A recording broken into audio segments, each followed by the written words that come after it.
hai țup, hai țup, hai țup, hai țup, hai țup, hai țup, nu te las, prințesa mea.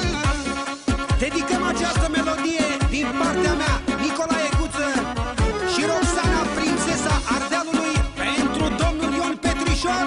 Să fie!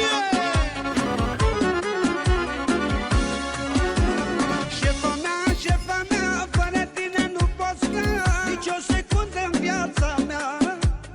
Nu te dau nici pe o mie, nu te dau. Fără tine nu pot să stau, nu pot să stau.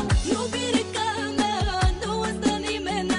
Nu are nimeni frumusețe ca ta. Frumosul meu, tu ești oxigenul meu. Nevasta mea, zâna mea, energia mea. Șocarule, elegantule. Zâna mea, pupața-și buzele. Hai țup, hai țup, hai țup, hai țup, hai țup, hai țup, hai țup, hai țup, hai țup. Nu mă lăsa iubirea mea. Hai țup, hai țup, hai țup, hai țup, hai țup, hai țup, hai țup, hai țup, hai țup, nu te